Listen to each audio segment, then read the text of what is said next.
vamos orar. Senhor Deus, nosso bom Pai, muito obrigado, Senhor, pelo privilégio de estarmos mais uma vez diante da Tua palavra poderosa que age através do Espírito Santo, Senhor, em nossos corações.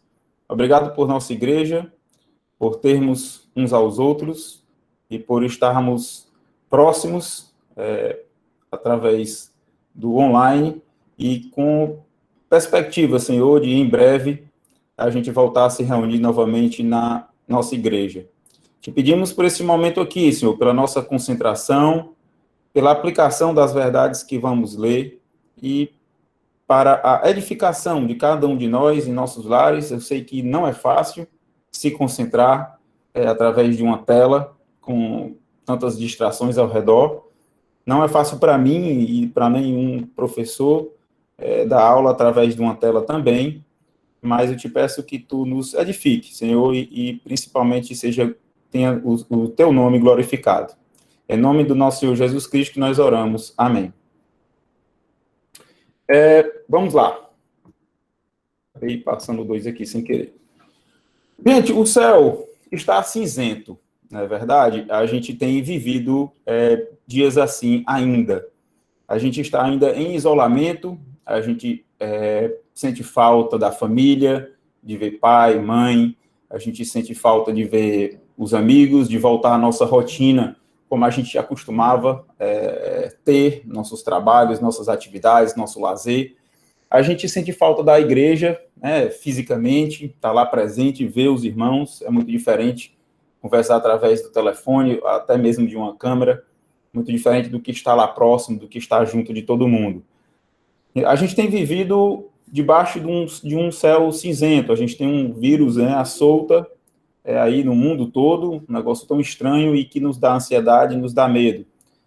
Não só isso, mas a gente tem convivido com a doença, né? Muitos de nós temos pegado a doença, se não você mesmo, mas dentro da sua casa, se não dentro da sua casa, em familiares próximos.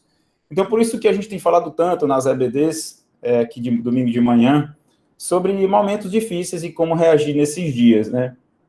Em recentes aulas da EBD, a gente viu, por exemplo, a cura da sogra de Pedro, né, como Jesus dá liberdade para, no momento de necessidade, a gente ir diretamente até ele para encontrar cura, alívio, paz e poder para servir a Cristo naquele momento, como foi naquele caso.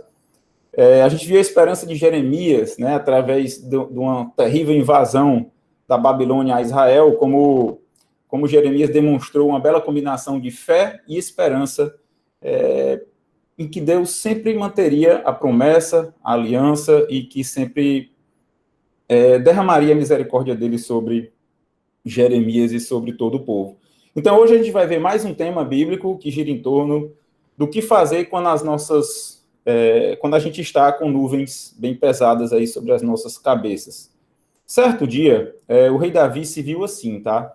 Ele, em vez de acordar na bela cama lá do palácio dele, com lençóis de linho, né? Ele se viu no meio do deserto, fugindo, temendo a própria morte, perseguido pelo próprio filho. O que Davi fez ao acordar naquela situação? Como ele reagiu?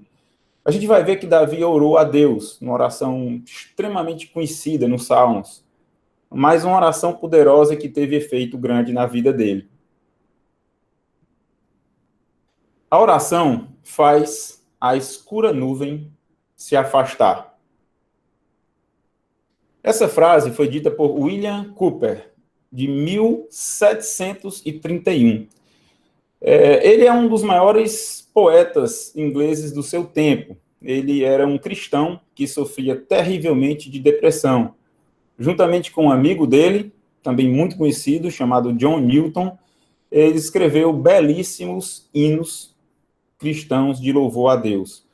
Em um poema chamado Exortação à Oração, desculpe a tradução aqui, porque foi eu mesmo que fiz, então deve estar assim, muito... não condiz com a beleza do texto original em inglês, né? Mas diz assim, o início do poema dele: que tantos obstáculos encontramos para chegar ao trono da graça. No entanto, quem que sabe o valor da oração não deseja estar sempre ali. A oração faz a nuvem escura se afastar. A oração sobe a escada que Jacó viu, dá exercício à fé e ao amor, traz todas as bênçãos lá do alto.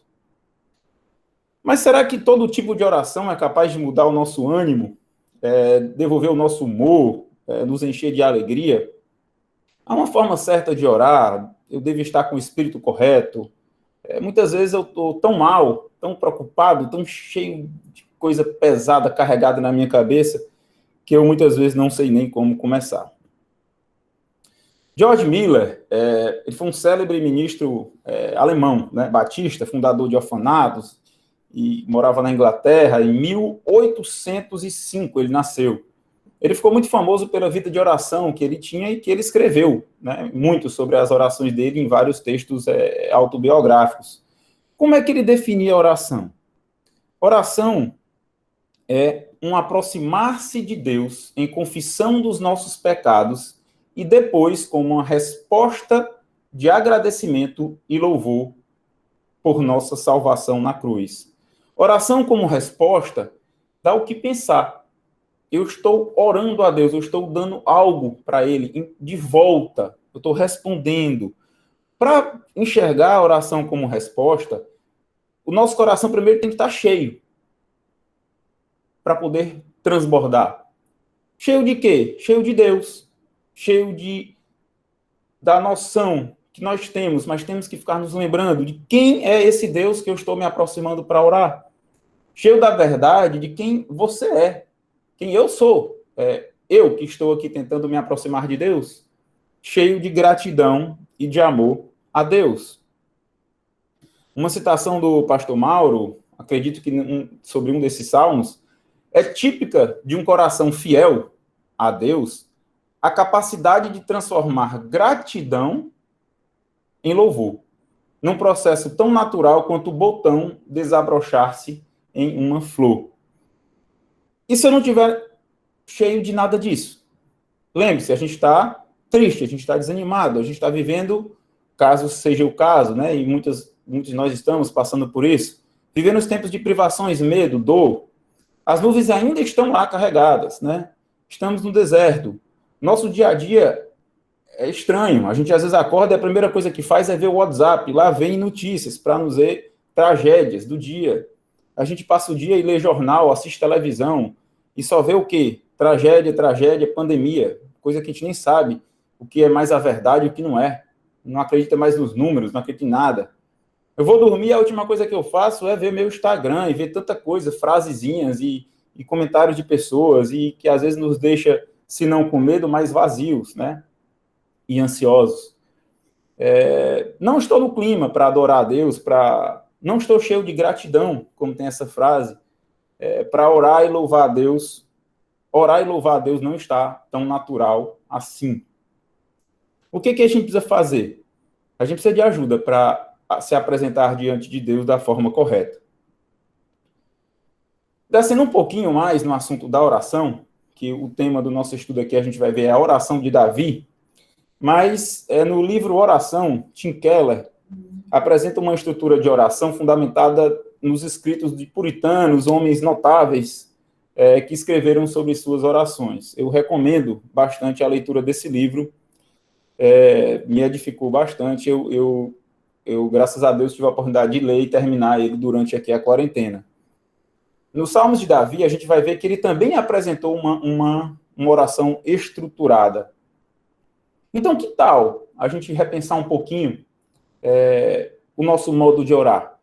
Que tal a gente introduzir nas nossas orações diárias elementos nessas orações para nos ajudar a nos apresentar a Deus e ter o resultado que Davi teve lá nos Salmos que a gente vai já ler?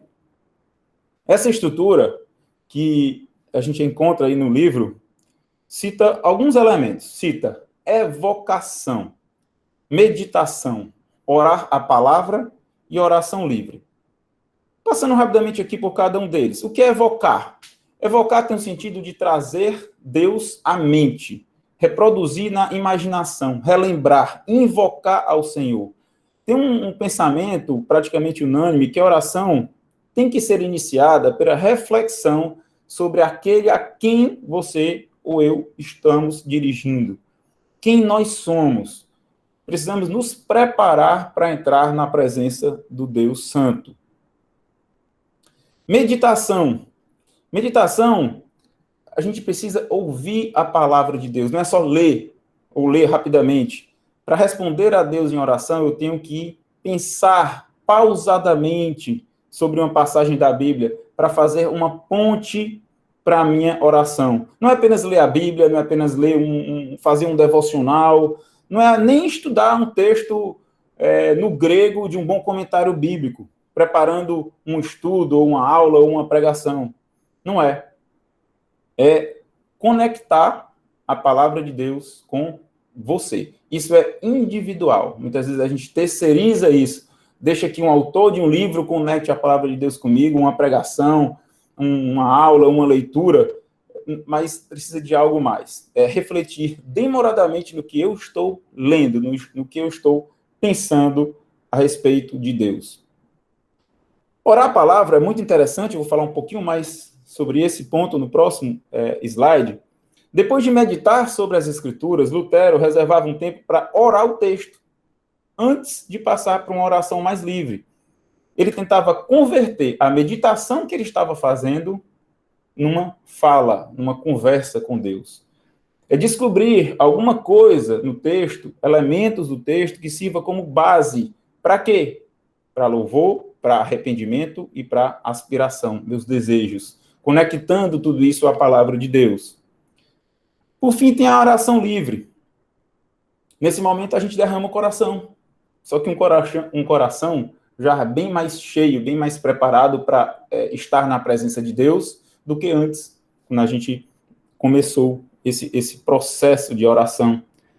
Aqui nós oramos acerca do nosso dia, né? A gente tenta colocar diante de Deus o que a gente está passando, o que a gente está vivendo, meus sentimentos, meus problemas, minhas dificuldades, as libertações que eu preciso, a dor que está aqui doendo, cura e tantas outras coisas. Só que a gente tem que lembrar de incluir, equilibrar nas nossas orações livres, agradecimento também, ações de graças pelo livramento que a gente teve hoje, ontem, que aconteceram ao nosso redor, agradecimento por bênçãos que Deus deu para a gente hoje, né, no dia de hoje.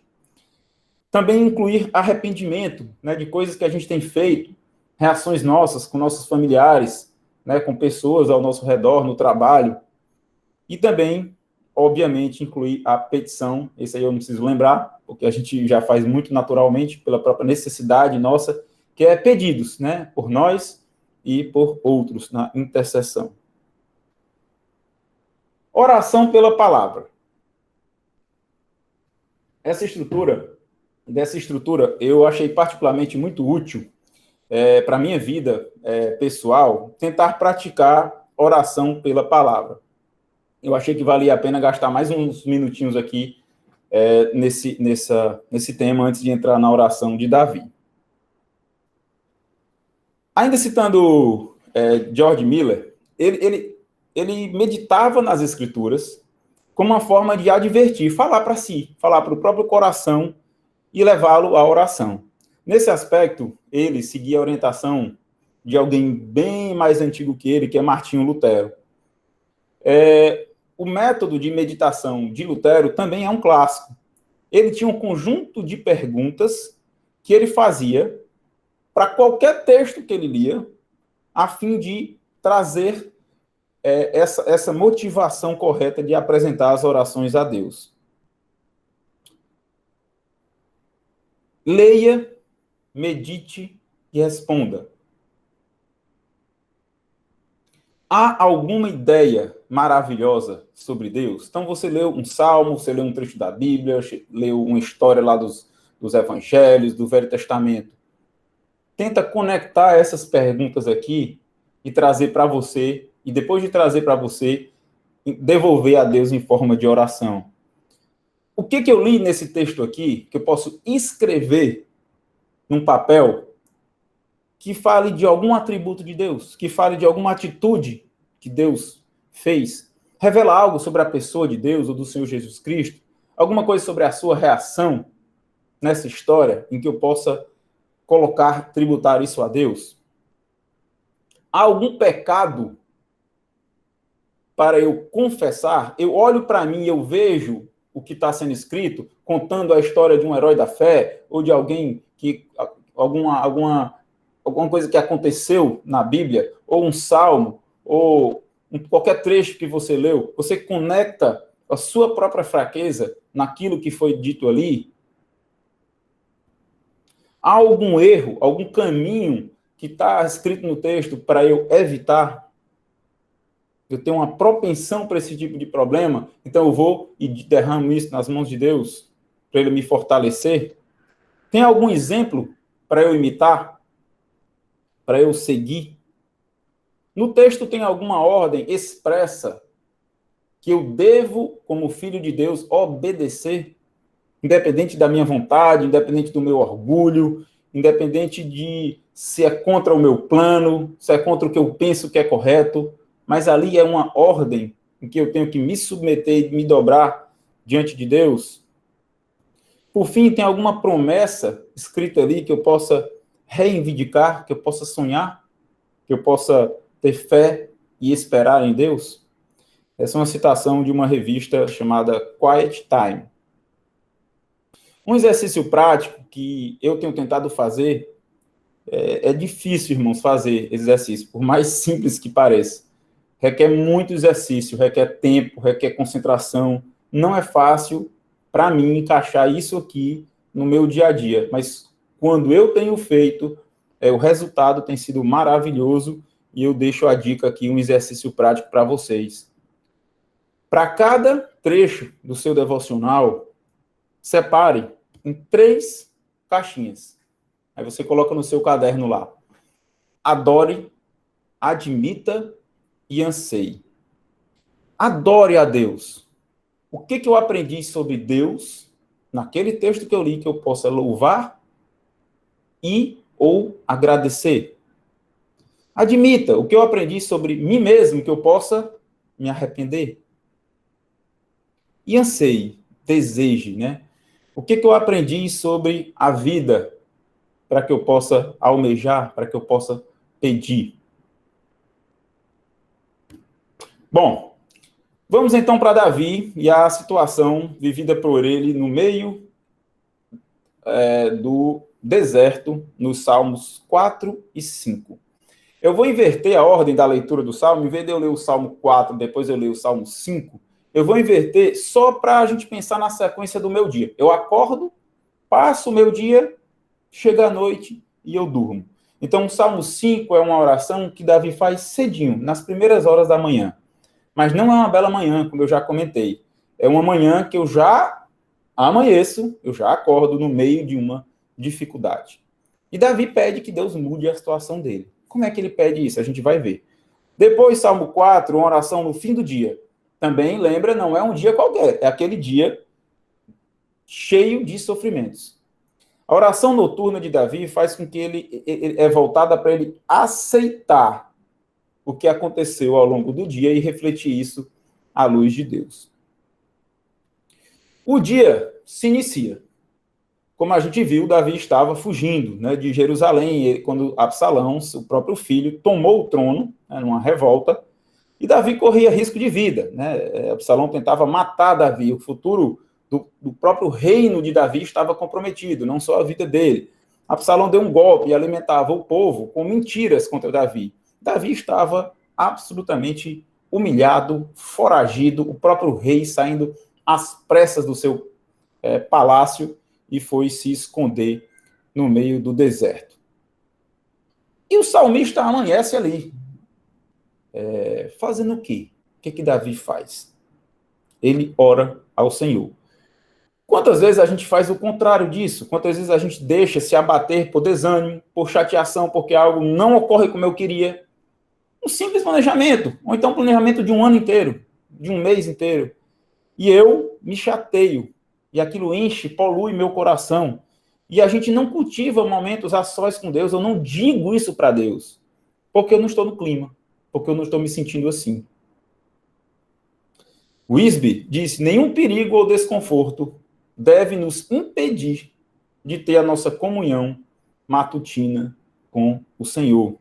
Pelo contrário, na aflição, a gente tem uma oportunidade para abrir o nosso coração a Deus.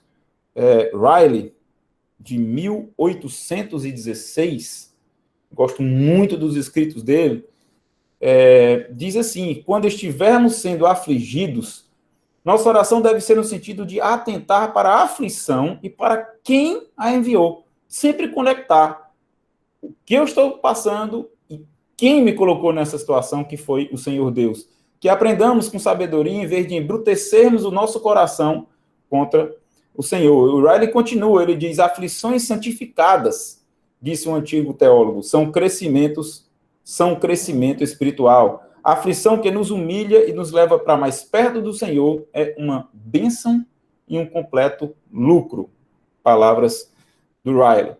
Então vamos ler o Salmo 5. Eu coloquei no slide, eu sei que vai estar pequenininho aí para vocês, principalmente quem tiver com celular, quem tiver em computador consegue ver, mas quem estiver com a tela muito pequena pode abrir a sua Bíblia no Salmo 5. A gente vai dar uma passeada em relação ao Salmo 5, depois o Salmo 4. Quem quiser, apenas ouve. Escuta, Senhor, as minhas palavras, considera o meu gemer. Atenta para o meu grito de socorro, meu Rei e meu Deus, pois é a ti que imploro. De manhã ouve, Senhor, o meu clamor. De manhã te apresento a minha oração e aguardo com esperança. Tu não és um Deus que tenha prazer na injustiça, contigo o mal não pode habitar. Os arrogantes não são aceitos na tua presença. Odeias todos os que praticam o mal. Destrói os mentirosos, os assassinos e os traiçoeiros. O Senhor detesta. Eu, porém, pelo teu grande amor, entrarei em tua casa. Com temor me inclinarei para o teu santo templo. Conduz-me, Senhor, na tua justiça por causa dos meus inimigos. Aplaina o teu caminho diante de mim. Nos lábios deles não há palavra confiável, suas mentes só tramam a destruição. Suas gargantas são um túmulo aberto, com suas línguas enganam sutilmente. Condena-os, ó Deus, caiam eles por suas próprias maquinações, expulsa-os por causa dos seus muitos crimes, pois eles se rebelaram contra ti. Alegrem-se, porém, todos os que se refugiam em ti. Cantem sempre de alegria. Estende sobre eles a tua proteção. Em ti exultem os que amam o teu nome, pois tu, Senhor, abençoas o justo, o teu favor o protege como um escudo.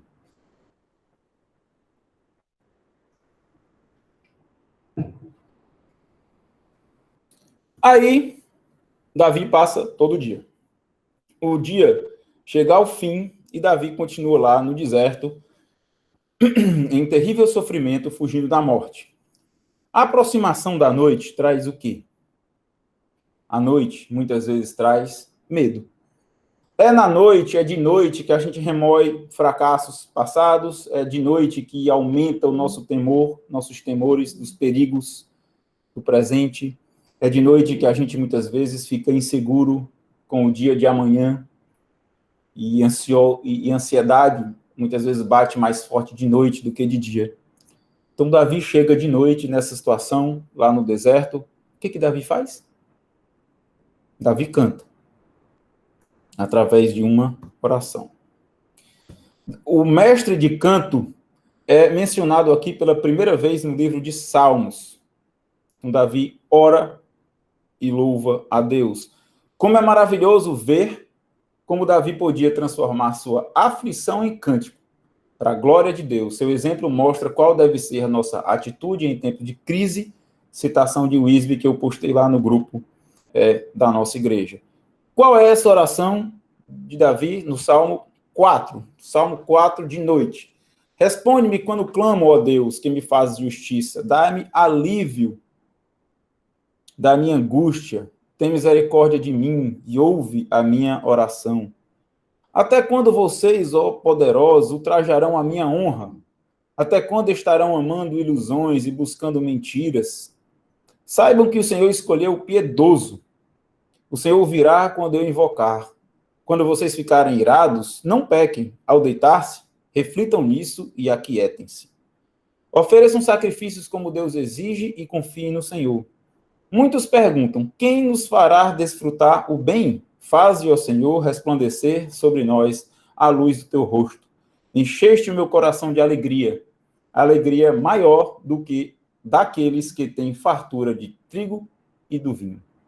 Em paz me deito e logo adormeço, pois só tu, Senhor, me fazes viver em segurança. Então, como eu falei, um salmo belíssimo, extremamente conhecido por todos nós, e Davi apresenta de noite a Deus.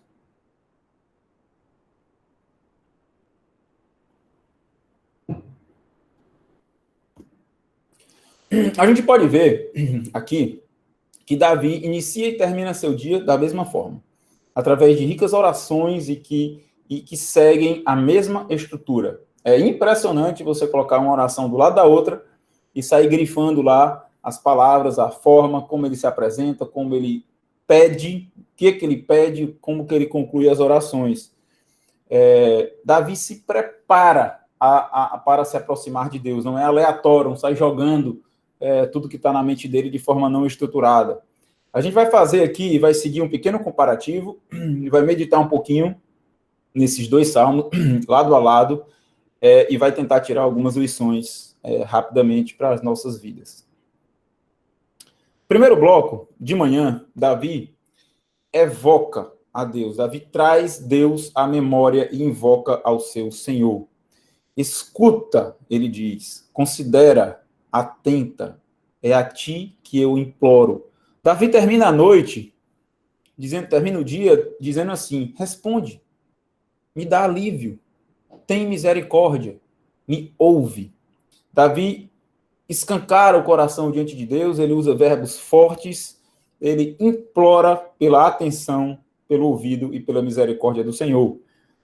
No versículo 2 do capítulo 5, ele diz, é a ti que eu imploro, eu não estou recorrendo ao meu exército, eu não estou recorrendo a outros deuses, eu não estou recorrendo a forças, eu estou recorrendo a ti, Senhor, eu sei da minha situação e ela está unicamente nas tuas mãos. A gente tem entrado assim nas nossas orações, a gente tem iniciado uma oração dessa maneira, em vez de uma oração mecânica que passa logo para tantos pedidos para Deus atender às nossas necessidades. Davi apresenta o que a Deus? As suas palavras, o seu gemido, o seu grito de socorro. Isso tudo é citação lá do Salmo 5 de manhã. Grito de socorro, clamor. Davi diz, eu te apresento a minha oração. De noite, Davi diz o quê? Responde, dá alívio ao quê? Ao meu clamor, a minha angústia, a minha oração. Gemido aqui, no versículo 1 do capítulo 5, pode ser traduzido por meus pensamentos íntimos, os meus suspiros, ou como é profundo. Davi entrega a Deus os seus pensamentos íntimos, os seus suspiros. Uma citação da série Cultura Bíblica de Salmo diz, é uma comunhão consigo mesmo, que dificilmente se ouve, mas há uma crescente clareza quando irrompe no clamor por ajuda, e depois numa oração bem articulada, disciplinada e esperançosa. Derek Kidner. A palavra angústia aqui, no Salmo 4, dá a ideia, no original, de uma situação sem saída, está encurralado, eu estou num lugar muito apertado, preso, não consigo nem mexer, eu estou aqui encurralado, eu estou angustiado. É assim que Davi vai e apresenta a oração a Deus. Davi, em suas orações, pela manhã, ele era sistemático, ele era organizado. O verbo que eu coloquei aqui, te apresento, ou seja, te apresento a minha oração, o verbo apresentar é usado para descrever uma disposição ordenada. Por exemplo, lá em Gênesis 22, que fala da disposição de como colocar lenha sobre o altar. Em Levíticos, como colocar os pães sobre a mesa do tabernáculo. O ato de arrumar uma mesa para servir uma refeição para os convidados lá em Salmos. O termo também tem uma conotação militar, como se fosse um soldado se apresentando ao seu comandante para receber ordens. Então, interessante Davi usar esse termo para dizer como é que ele faz para orar, para derramar as orações a Deus? Então, Davi reconheceu sua dor, seu gemeu, suplicou por socorro, mas ele suplicou a quem? A quem que ele estava pedindo? Davi lembra a si mesmo com quem que ele estava falando. E aí a gente passa para a meditação. No versículo 4, Davi diz, pare e reflita. É o segundo passo da nossa oração, é meditar nos atributos de Deus. Davi diz, Senhor, meu rei, meu Deus, logo de manhã cedo. Davi diz de noite, ó Deus. É a quem que Davi estava falando, se referindo. A gente vê que nos dois salmos, a estrutura seguinte passa para atributos de Deus. Davi começa a falar qualidades do Deus que ele estava se prostrando. Davi chama o Deus de bom. Nada relacionado com a situação terrena, né? Ele estava no deserto. E Davi chama Deus de bom. Davi chama Deus de misericordioso. Na outra tradução, NVI, amoroso. À noite, Davi diz, Deus que faz injustiça. Um rei tão bom está aqui. Não.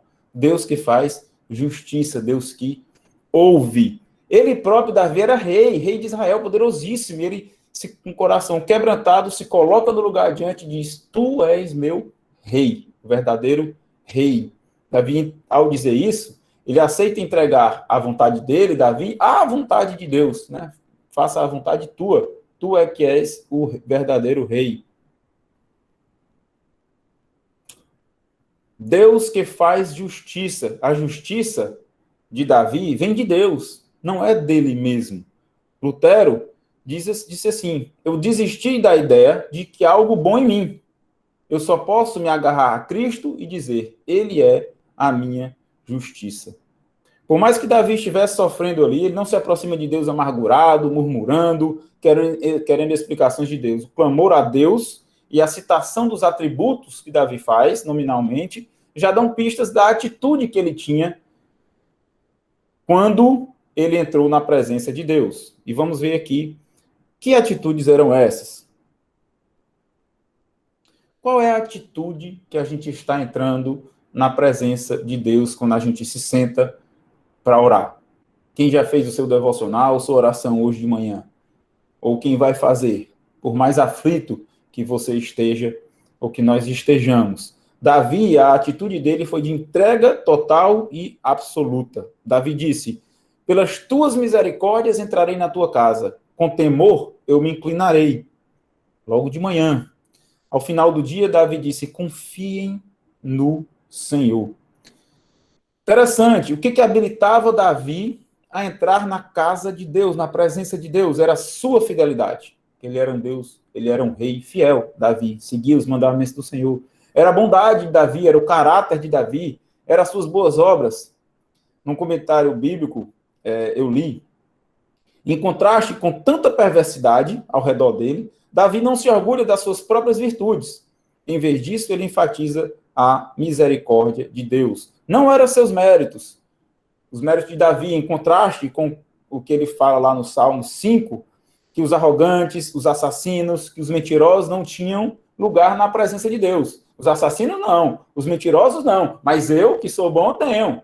Não, eu que sou bom, não. Eu tenho acesso à presença de Deus, mas por causa da tua misericórdia, por causa do teu amor. Uma aplicação disso para a vida da gente, a gente nunca deve achar que por nossos próprios méritos merecemos algum favor de Deus. A gente nunca deve achar que a gente é melhor do que outros. Nunca devemos nos vitimizar diante de Deus achando que não merecemos esse sofrimento que está passando individualmente comigo. Pior ainda, nunca devemos nos sentir injustiçados diante de Deus. Davi segue uma atitude total de respeito e temor. E fé. Davi escolheu confiar em Deus e em suas promessas. Davi segue e diz, aguardo com esperança. Ele diz no Salmo 4, reflitam nisso, que outra tradução diz, consultai no travesseiro o coração, aquietem-se e sossegai, em versão atualizada. E é impressionante. Essa atitude de Davi realmente é impressionante. Independentemente da resposta, né? A resposta não tinha vindo ainda, está no meio da oração, no meio do deserto. Davi manifesta esperança e diz que vai aguardar. Ao deitar-se, reflita nisso. Ou consultai o travesseiro no coração. A versão corrigida diz, falai com o vosso coração. Quantas vezes a gente precisa buscar alívio dos nossos medos? Quantas vezes a gente está precisando acalmar o nosso coração? Aí o que a gente faz? A gente vai à leitura, versículos bíblicos, ou de um bom livro evangélico. A gente vai ouvir pregações, aulas. A gente vai conversar com irmãos mais experientes, com o pastor. A gente vai à internet através de mensagens bonitinhas, com pombinhas voando lá no post do Instagram, com frases de autoajuda. Tudo isso é válido, principalmente quando eu falo que a gente vai à palavra de Deus, obviamente. Mas eu queria só dar um toque a mais.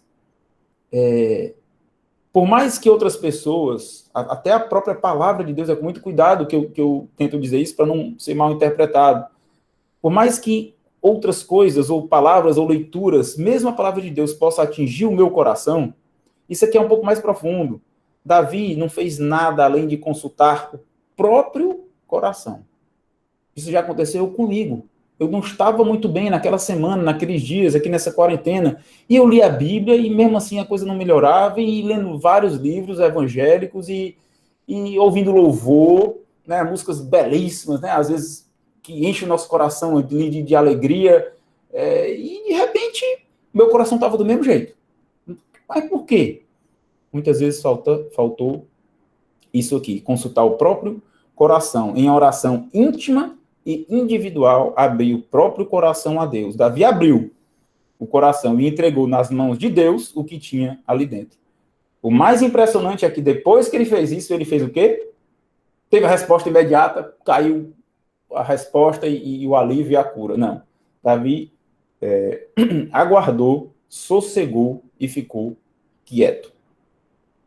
No original, a palavra sossegai, ou aquietar-se, significa estar em silêncio. Estar calmo e esperar.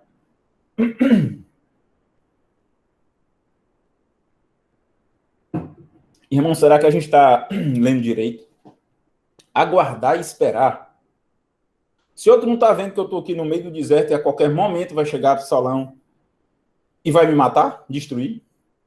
Se outro não está vendo que eu estou correndo um risco seríssimo aqui de vida se eu pegar esse Covid, porque eu tenho um problema de respiratórios e a pessoa que mora aqui comigo do meu lado pegou, ou meu amigo do trabalho. Sossegar, ficar tranquilo? Não, eu só vou sossegar, só vou ficar tranquilo quando a cura vier. As nuvens ainda estavam densas e escuras lá para Davi. Eu continuo atolado com medo, com dúvida e com ansiedade. De onde vem esse poder de se acalmar? Davi sabia e pediu. Pediu a Deus. A gente precisa de poder de Deus, a gente precisa da intercessão de Cristo, a gente precisa da presença do próprio Espírito Santo na vida da gente. Pois então, peçamos. E vem a petição dentro da oração de Davi. Davi, no Salmo de manhã, Salmo 5, ele faz uma petição externa e de noite ele faz uma petição interna. Por intermédio, citação de Tim Keller, por intermédio das súplicas externas, Deus produz a circunstância da história. Ele modifica coisas. Através das nossas petições internas, nós alinhamos o nosso coração a Deus para recebermos paz e descanso. O que Davi pediu? De manhã, Davi pediu, guia-me, conduz-me, aplana ou endireita o teu caminho, me dá proteção. Davi pediu orientação. Quando a gente pede orientação para alguém, a gente confessa a incapacidade de fazer alguma coisa, impotência. E um rei pedindo já é uma coisa meio estranha. Davi, como eu já falei, estava no espírito correto. Teu caminho, não é assim, Senhor Deus, faz o meu caminho endireitar. Não, é o teu caminho, é a tua vontade, é a vontade do Senhor.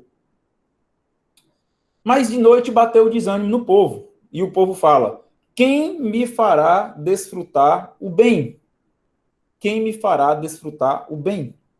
Ou seja, quem é que pode nos tirar dessa terrível situação? Será que essa situação, disso aqui tudo, pode ter algo bom? Pode sair alguma coisa boa disso aqui? Tem esperança para a gente? Como eu gostaria de ver algo bom acontecer.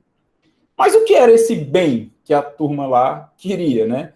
Era paz? Era só era o livramento? Era mudança da circunstância? Era a cura da doença? Claro que Davi também queria livramento, paz, ele mesmo tinha acabado de pedir por proteção. Mas quando Davi olha para dentro, e quando ele tenta alinhar o coração dele a Deus, à vontade de Deus, ele pede algo muito mais sublime do que a libertação, por exemplo. Davi pede algo profundo, né, que é o resplendor do sorriso de Deus sobre ele e sobre o seu povo. Que versículo bonito. Diz assim: faze resplandecer sobre nós a luz do teu rosto. É como se Davi estivesse certo de que Deus era suficiente para ele. Davi pede a presença do seu pastor. Davi se contenta com a luz do seu Senhor no meio daquelas densas nuvens, no meio daquela aridez do deserto. Qual será que foi o efeito desses pedidos de Davi até agora, dessa oração estruturada que ele fez lá dentro do coração dele? E vem a resposta. O Salmo revela uma resposta formidável. Não tinha vindo ainda, como eu falei, livramento, cura, libertação. O efeito das orações de manhã e de noite aconteceu foi, primeiramente, dentro do coração de Davi e não em Deus revertendo as circunstâncias que Davi estava vivendo. O efeito, a resposta de Deus foi alegria. Louvor que brota de tanta alegria. Estou citando essa citação do Salmo 5. Essas palavras todas estão lá. Louvor que brota de tanta alegria, refúgio seguro no Senhor, exultação derramada pelo amor do teu nome. Qual foi o efeito da oração vespertina? Alegria de novo, também. Alegria maior do que os prazeres do mundo. Viver em segurança. Paz, que leva a um sono tranquilo. Alegria e confiança, pois a gente tem refúgio no Senhor. A gente vê de novo a história lá de Jeremias, a gente viu isso bastante, que quando a gente tem fé em quem Deus é, no caráter de Deus, na aliança que ele tem com seu povo, isso faz brotar no coração da gente uma alegria profunda. Novamente, a gente vê que alegria bem no meio da tribulação produz fé em Deus e esperança no meio da tribulação produz alegria e bênção. O versículo 7 do capítulo 4 do Salmo 4 diz: alegria maior do que daqueles que têm fartura. Enquanto os homens suspiravam por dias melhores, Davi ansiava era por Deus. Aqui é um contraste clássico da alegria interna e da alegria externa. A externa precisa de circunstâncias. Precisa de um desdobramento de um monte de coisa que tem que acontecer ao meu redor para eu ficar alegre. A interna não. Brota da parte de Deus no meio de todo e qualquer desencorajamento. Por fim, Davi louva a Deus pela paz que o Senhor Deus colocou em seu coração. Diz: em paz me deito, na versão atualizada que a gente conhece mais, em paz me deito e logo pego no sono, porque, Senhor, só tu me fazes repousar seguro. Paz, segundo o comentarista Wisby, no termo hebraico, significa muito mais do que a ausência de conflito, mas da ideia de adequação, confiança e plenitude de vida. Gente, apesar de belo, quando a gente traz para a prática, é difícil experimentar esse tipo de paz, né? Quem não admite ter a tendência de, quando leva uma oração dessa, principalmente sabendo do contexto que Davi estava vivendo, para a nossa vidinha cotidiana, eu confesso que às vezes eu penso, pai, Davi agora endoidou. Davi agora endoidou. Tranquilo, em paz ele se deita e dorme, sei lá, com a cabeça, travesseiro era uma pedra, e logo pega no sono. Eu não durmo aqui no conforto do meu ar-condicionado, quando eu estou com um problema infinitamente menor do que Davi, sendo caçado lá, feito um animal, não vendo a hora de morrer. Tem base racional para uma alegria desse tipo de Davi? E eu queria concluir o estudo fazendo a seguinte pergunta: qual era a base da alegria de Davi? E quanto a nós? A razão para esse tipo de alegria na vida do crente? Jonathan Edwards, aos 18 anos de idade, pregou um sermão intitulado A Felicidade do Crente, em 1720.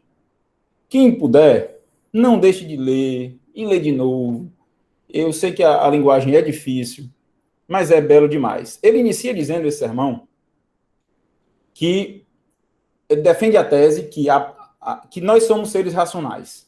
Não somos loucos vivendo meio que fora da realidade. Ele diz que Deus sempre apela nas Escrituras, sempre para a nossa razão, dando motivos claros e palpáveis para crer e obedecer. O texto usado nesse sermão aqui, Christian Happiness, foi Isaías 3:10. No meio de uma total desgraça lá do povo que Isaías estava vivendo, sofrimento terrível, Isaías profetizando desgraças, isso vai acontecer, isso vai acontecer, vai acontecer. Pausa impressionante, a pausa que Deus faz Isaías fazer lá e dizer, o versículo 10, digam aos justos que tudo lhes irá bem. É impressionante ver o versículo 3 e 10 de Isaías naquele contexto ali. Então, Jonathan Edwards, ele resumiu 3 grandes motivos racionais pelo qual todo crente em Jesus Cristo tem para viver alegre sempre, em qualquer situação em que esteja vivendo. Razão 1. Nossas coisas ruins se reverterão em boas. Citando, o crente é feliz em qualquer circunstância porque este mundo caído não pode lhe fazer nenhum dano real. Temos problemas? Sim. Sofremos? Sim. Mas como é as tribulações a respeito, à luz das Escrituras? Segundo Coríntios 4 diz, porque a nossa leve e momentânea tribulação produz para nós eterno peso de glória acima de qualquer comparação. Salmos 30 diz, porque não passa de um momento a sua ira, o seu favor dura a vida inteira, ao anoitecer pode vir um choro, mas a alegria vem pela manhã. E Romanos 8:28, sabemos que todas as coisas cooperam para o bem daqueles que amam a Deus.